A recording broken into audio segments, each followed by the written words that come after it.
Hello everyone, this is Pooja Sharma from Pooja Sharma classes. उम्मीद करती हूँ आप सब अच्छे होंगे। सीटेट जुलाई 2023 के लिए हमारी सभी क्लासेस चल रही हैं। इसमें हम आपके साथ डिस्कस करेंगे हिंदी पेडागोजी को, जो आपकी परीक्षा की दृष्टि से बहुत ही महत्वपूर्ण है।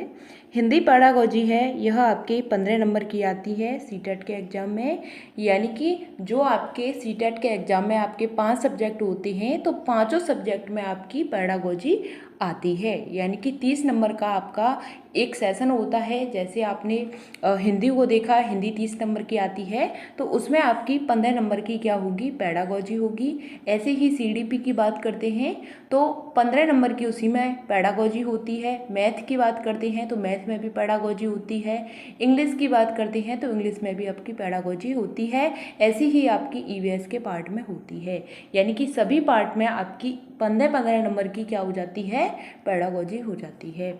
आपके टोटल 150 क्वेश्चन होते हैं और 150 ही आपकी एग्जाम के लिए क्या मिलती हैं, आपको मिनट मिलती हैं। एक क्वेश्चन के लिए आपको 1 मिनट मिलती है और इस एग्जाम में आपके लिए कोई भी नेगेटिव मार्किंग नहीं है। तो आपको अच्छे से सभी क्वेश्चंस को अटेम्प्ट करके आना है और आपको सबसे ज़्यादा फोकस करना है सीडीपी पर।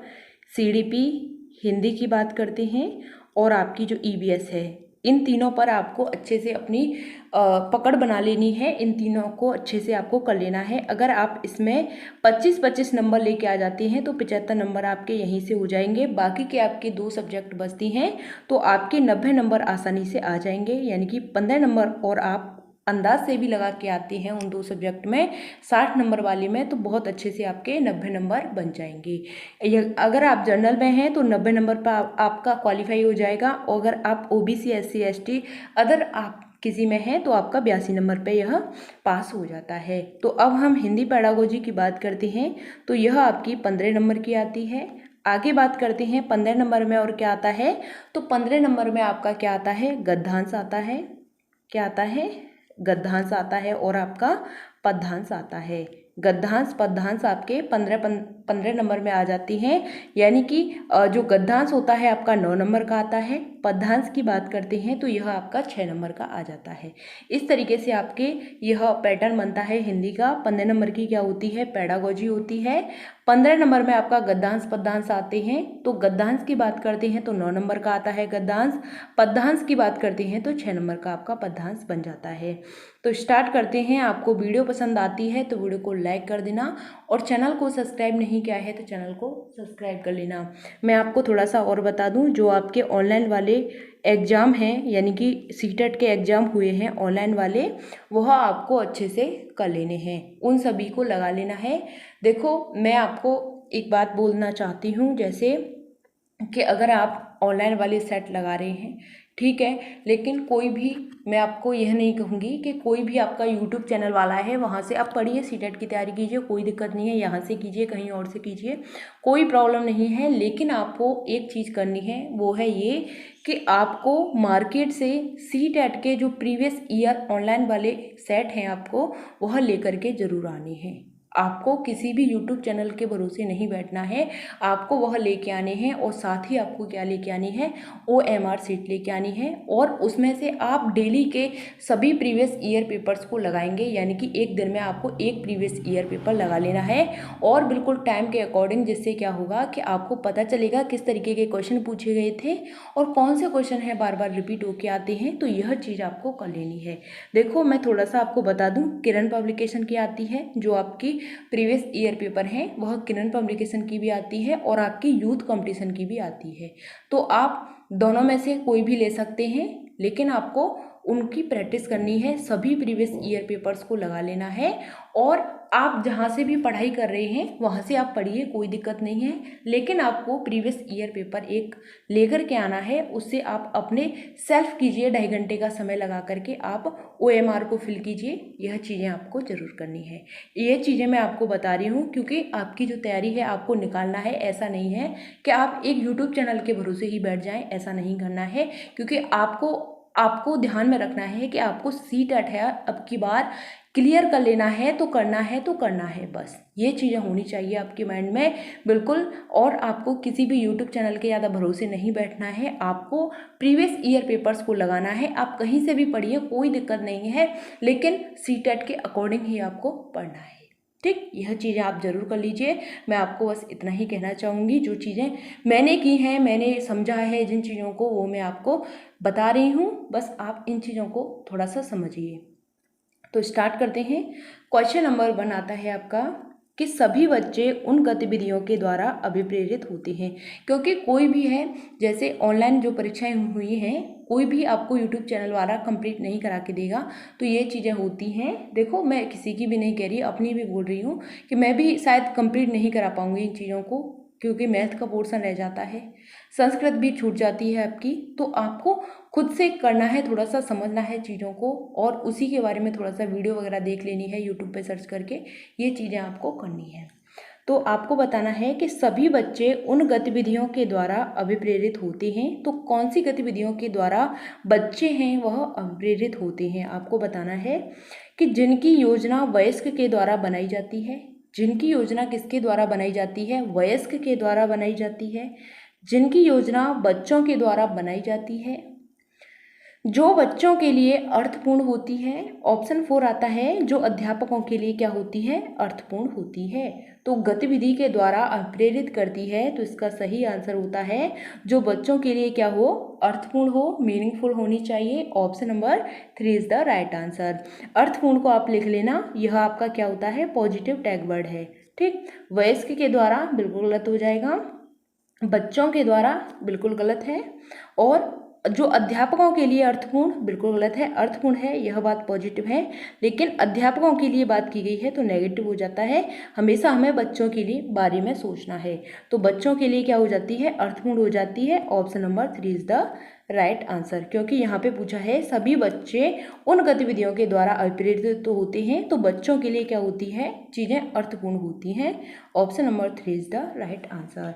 क्वेश्चन नंबर आपका 2 आता है, आपको बताना है प्राथमिक स्तर पर किसी गतिविधि या किसी खेल के लिए अनुदेशन दिया जाना चाहिए। आपको बताना है कि प्राथमिक स्तर पर किसी गतिविधि या किसी खेल के लिए अनुदेशन दिया जाना चाहिए, तो बच्चों की घर की भाषा या मातृभाषा में, द्वितीय भाषा या अंग्रेजी भाषा में, ऑप्शन 3 आता है विद्यालय की भाषा या राजभाषा में, या ऑप्शन 4 आता है शिक्षक की भाषा या अनुदेशन के माध्यम से। तो प्राथमिक स्तर पर किसी गतिविधि या किसी खेल के अनुदेशन दिया जाना चाहिए, तो कौन सा अनुदेशन दिया जाना चाहिए? तो इसका सही आंसर होता है आपका ऑप्शन नंबर 1 कि बच्चों की जो घर की भाषा होती है और मातृभाषा में, यानी कि जो आपकी घर की भाषा होती है, घर में जो बोली जाती है, वह भाषा जो उसकी मातृभाषा होती है, यही आपका सही आंसर हो जाता है। क्योंकि प्राथमिक स्तर की बात की गई है, बच्चा 1 से 5वीं कक्षा का है, तो यह आपका सही आंसर हो जाता है। द्वितीय भाषा अंग्रेजी भाषा गलत हो जाएगा, विद्यालय की भाषा राज्य की भाषा बिल्कुल गलत है, शिक्षक की भाषा अनुदेशन के माध्यम से बिल्कुल गलत हो जाएगा। Option number 1 is the right answer, जो बच्चों की घर की भाषा होती है और मातृभाषा में अनुदेशन दिया जाना चाहिए। क्वेश्चन नंबर आपका 3 आता है, आपको बताना है निम्नलिखित कथन के संदर्भ में कौन सा विकल्प सही नहीं है? कविता, गीत एवं मंत्र वे तरीके हैं जिनसे बच्चे क्या होते हैं? शब्द एवं वाक्य की रचना को क्या करते हैं? रटते हैं। ऑप्शन 2 आता है कि उच्चारण का अभ्यास करते हैं। ऑप्शन 3 आता है कि विषय वस्तु के माध्यम से व्याकरण सीखते हैं। ऑप्शन 4 आता है कि शब्द संपदा बढ़ाते हैं।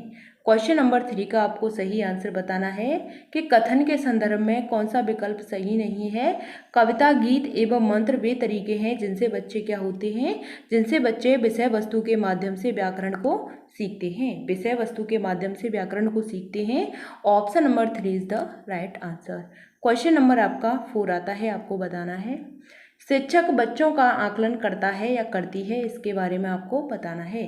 शिक्षक है वह बच्चों का आकलन करता है या करती है, तो यह ज्ञात करने के लिए कि कक्षा में कौन भाषा का श्रेष्ठतम उपयोग करता है।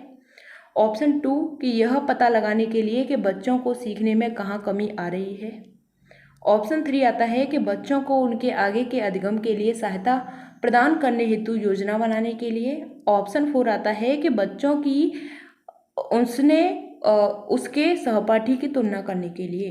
क्वेश्चन नंबर 4 का आपको सही आंसर बताना है, क्या हो जाता है। तो यह ज्ञात करने के लिए कि कक्षा में कौन सी भाषा का श्रेष्ठतम उपयोग करते हैं, तो यह बात आपकी गलत हो जाएगी। ऑप्शन 2 आता है कि यह पता लगाने के लिए कि बच्चों को सीखने में कहाँ कमी आ रही है। यह शिक्षकों के द्वारा शिक्षक बच्चों का आकलन करता है इस चीज़ से कि सीखने में कहाँ कमी आ रही है इस चीज़ से, तो यह बात आपकी क्या हो जाएगी, यह बात भी आपकी गलत हो जाएगी। ऑप्शन 3 आता है कि बच्चों को उनके आगे अधिगम के लिए सहायता प्रदान करने हेतु योजना बनाने के लिए, तो यह बात सही हो जाती है। सहायता प्रदान की बात करता है तो यह बात सही हो जाएगी। तुलना करने की बात करती हैं तो यह आपका यहाँ पे गलत हो जाएगा। क्वेश्चन नंबर 4 का सही आंसर होता है आपका ऑप्शन नंबर 3, सहायता प्रदान करने के लिए योजना बनानी चाहिए। क्वेश्चन नंबर आपका 5 आता है, आपको बताना है कि द्विभाषी बच्चे या दो भाषा जानने वाले बच्चे किसी से बात करते समय प्रायः एक भाषा के शब्दों का प्रयोग करते हैं, तो यह क्या कहलाता है, आपको बताना है। द्विभाषी बच्चे दो भाषा जानने वाले बच्चे से बात करते हैं, बात करते समय प्रायः एक भाषा के शब्दों का प्रयोग करते हैं, तो यह क्या कहलाता है, आपको बताना है। यह संकेत बदलना कहलाता है, यह आपका बहुभाषिकता कहलाता है, संकेत मिश्रित करना कहलाता है, या दक्षता स्तर कहलाता है। क्वेश्चन नंबर 5 का सही आंसर होता है संकेत बदलना। क्या कहलाता है, यह आपका संकेत बदलना कहलाता है। Option number 1 is the right answer. Question number 6 आता है, आपको बताना है कि बच्चे अपने लिखने की शुरुआती यात्रा आड़ी तिरछी रेखाएं बनाकर करते हैं, तो यह चिन्ह कहते हैं, ये चिन्ह कहलाते हैं, क्या कहलाते हैं, चित्रकारी कहलाते हैं, कीरम कांटे स्क्रीबिंग कहलाती है, लिखना कहलाती है, या स्वयं की बर्तनी कहलाती है। क्वेश्चन नंबर 6 का आपको आंसर बताना है कि बच्चे अपने लिखने की शुरुआती यात्रा आड़ी तिरछी रेखाएं बनाकर करते हैं, तो यह चिन्ह क्या कहलाते हैं, तो यह आपकी कीरम काटी कहलाते हैं, स्क्रीबिंग कहलाते हैं, स्क्रीबलिंग कहलाती हैं। यानी कि जब बच्चे हैं क्या करते हैं, आड़ी टेढ़ी तिरछी रेखाएं बनाते हैं, आपने देखा है, तो इनको हम क्या कहते हैं, हमारी भाषा में कीरम काटी बोलते हैं। क्या बोलते हैं कि बच्चा क्या कर रहा है, कीरम काटी बना रहा है। Option number 2 is the right answer. चित्रकारी गलत है, लिखना गलत है, स्वयं की बर्तनी गलत हो जाता है। Option number 2 is the right answer. Question number आपका 6 आता है, आपको बताना है, 7 आता है, आपको बताना है, निम्नलिखित में से कौन सा एक कौशल बच्चों को उसका हस्तलेखन विकसित करने में सहायता करेगा। आपको बताना है कि कौन सा कौशल है बच्चों को उनका जो हस्तलेखन है उसको विकसित करने में सहायता करेगा। तो अलमारी में कपड़ों को फैलाना, यानी कि हाथ के कौशल की बात की गई है, तो वह किस चीज़ में विकसित होगा, यानी सहायता करेगा, तो अलमारी में कपड़ों को फैलाना ये चीज़ है, या कुछ झलका देना, या तीलियां उठाना, या धागे में मन के पिरोना। आपको बताना है किसकी बात की गई है, हस्तलेखन की बात की गई है, तो यह चीज़ें हैं, यह किसके लिए हैं, तो इसका सही आंसर होता है धागे में मन के पिरोना, यानी कि धागे में क्या करना, इनको पिरोना, यही आपका सही आंसर हो जाता है। Option number 4 is the right answer, क्योंकि हमारे हाथ की जो छोटी छोटी मसल्स हैं वह इसमें काम करेंगी। तो अलमारी में कपड़े फैलाना यह गलत है, कुछ झलका देना, तीलियां उठाना यह गलत है, धागे में मन के पिरोना यह हमारी जो हाथों की हस्तलेखन है, हाथों की छोटी छोटी उंगलियों के माध्यम से हम उसमें मनके को पिरोएंगे, यानी कि जो मोती होता है उसको हम सुई के माध्यम से उस धागे में डालेंगे। तो option number 4 is the right answer. Question number 8 आता है, आपको बताना है कि निम्नलिखित में से कौन सा भाषा की पुस्तक में चित्रों के बारे में सबसे महत्वपूर्ण है। तो चित्र अपरिचित एवं याद किए जाने वाले संदर्भों में भाषा को समझने में मदद करते हैं। ऑप्शन 2 आता है, चित्र शिक्षार्थी के द्वारा अपने आसपास में क्या देखा, सुना और महसूस किया को मिलाने में सहायता करते हैं। ऑप्शन 3 आता है, बच्चों की दृश्य साक्षरता विकसित करते हैं। ऑप्शन 4 आता है कि चित्र बनाने वाले शिक्षक की कला एवं सौंदर्य की सराहना करते हैं। क्वेश्चन नंबर 8 का आपको सही आंसर बताना है। तो कौन सा भाषा की पुस्तक में चित्रों के बारे में सबसे महत्वपूर्ण है, तो इसका सही आंसर होता है ऑप्शन नंबर 1 कि चित्र हैं वह अपरिचित याद किए जा सकने वाले संदर्भों में भाषा को समझने में मदद करते हैं, यही आपका सही आंसर हो जाता है।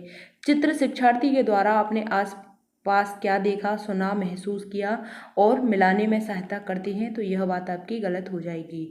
ऑप्शन नंबर 3 आता है कि बच्चों को दृश्य साक्षरता विकसित करती हैं, बिल्कुल गलत है। चित्र बनाने के लिए शिक्षक की कला सौंदर्यता की सराहना करती हैं, बिल्कुल गलत है। इसका सही आंसर होता है ऑप्शन नंबर 1 कि चित्र अपरिचित याद किए जा सकने वाले संदर्भों में भाषा को समझने में मदद करता है। संदर्भ आ जाए, यह आपका पॉजिटिव टैग वर्ड होता है। Option number 1 is the right answer. Question number आपका 9 आता है, आपको बताना है कि कहानियाँ बच्चों को भाषा अधिगम का आनंद लेने में तथा उनमें विकसित करने के लिए प्रोत्साहित करती हैं। तो आपको इसका आंसर बताना है कि कहानियाँ बच्चों को भाषा अधिगम का आनंद लेने तथा उनमें विकसित करने के लिए प्रोत्साहित करती हैं। तो साहित्य की सराहना का बोध, भाषा के रूपों में जीवन कौशल, गद्यात्मक कौशल, तो आपको इसका सही आंसर बताना है क्वेश्चन नंबर 9 का कि कहानियाँ बच्चों को भाषा अधिगम का आनंद लेने तथा उनमें विकसित करने के लिए प्रोत्साहित करती हैं। तो इसका सही आंसर होता है साहित्य की सराहना और बोध करने में क्या करेंगी, यह प्रोत्साहित करेंगी। Option number 1 is the right answer. बाकी आपके सभी क्या हो जाते हैं, गलत हो जाते हैं। क्वेश्चन नंबर 9 का सही आंसर हो जाता है आपका ऑप्शन नंबर 1। क्वेश्चन नंबर आपका 10 आता है। आपको सभी क्वेश्चन समझ में आ रहे होंगे। इसमें मैं आपको 15 क्वेश्चंस कराऊंगी जो आपकी पेडागोजी के हैं, जो आपके यह प्रीवियस ईयर क्वेश्चन पेपर से मैंने आपके यह लिए हैं। तो समझते हैं आगे। तो इसमें कहा गया है कि बच्चों में भाषा जैविक रूप से उपस्थित होती है तथा वह भाषा बच्चों में ठीक उसी तरह से विकसित होती है जैसे कि अन्य जैविक कार्य। यह कथन किसने कहा है? इस कथन के बारे में आपको बताना है कि बच्चों में भाषा जैविक रूप से उपस्थित होती है तथा वह भाषा बच्चों में ठीक उसी तरह से विकसित होती है जैसे कि अन्य जैविक कार्य। तो यह कथन किसने कहा है? तो यह B.F. स्किनर ने कहा है, नोम चॉम्स्की ने कहा है, लेव वाइगोत्स्की ने कहा है या फिर जीन पियाजे ने कहा है। तो इसका सही आंसर आपको बताना है। इसका सही आंसर होता है ऑप्शन नंबर 2। यह बात करते हैं, नोम चॉम्स्की किसकी बात करते हैं? भाषा की बात करते हैं, भाषा अर्जन की बात करते हैं। तो बच्चों में भाषा जैविक रूप से उपस्थित होती है। तो यह बात किसने कही है? यह बात आपकी नोम चॉम्स्की ने कही है। Option number 2 is the right answer. Question number आपका नेक्स्ट आता है, आपको बताना है कि प्रभावी रूप से व्याकरण पढ़ाने के बारे में निम्नलिखित में से कौन सा सही नहीं है? आपको बताना है प्रभावी रूप से व्याकरण पढ़ाने के बारे में निम्नलिखित में से कौन सा सही नहीं है। तो वास्तविक संप्रेषण के रूप में प्रस्तुत करना। ऑप्शन 2 आता है संदर्भों के अनुसार व्याकरण के प्रासंगिक नियम बताना। ऑप्शन 3 आता है व्याकरण वास्तविक जीवन में संप्रेषण के समान अभ्यास करने के अवसर देना। ऑप्शन 4 आता है नियमों को रटकर अभ्यास करने के लिए व्याकरण सीखना। तो इसका सही आंसर बताना है आपको क्वेश्चन नंबर 11 का कि प्रभावी रूप से व्याकरण पढ़ाने के बारे में निम्नलिखित में से कौन सा सही नहीं है। नहीं की बात की गई है, तो आपको इसका आंसर बताना है कि वास्तविक संप्रेषण के रूप में प्रस्तुत करना। तो यह बात आपकी क्या हो जाती है? यह बात आपकी गलत हो जाएगी क्योंकि नहीं पूछा है, आपको नेगेटिव वाला ढूंढना है। संदर्भों के अनुसार व्याकरण के प्रासंगिक नियम बताना, यह बात आपकी पॉजिटिव होती है, इसलिए यह गलत हो जाएगी। ठीक। वास्तविक जीवन में संप्रेषण के समान अभ्यास करने के अवसर देना, यह बात भी आपकी पॉजिटिव होती है, इसलिए यह गलत हो जाएगी। ऑप्शन 4 आता है कि नियमों को रटकर अभ्यास करने में करके व्याकरण सीखना, यह बात आपकी यहाँ पे सही हो जाती है। क्वेश्चन नंबर 11 का सही आंसर होता है ऑप्शन नंबर 4।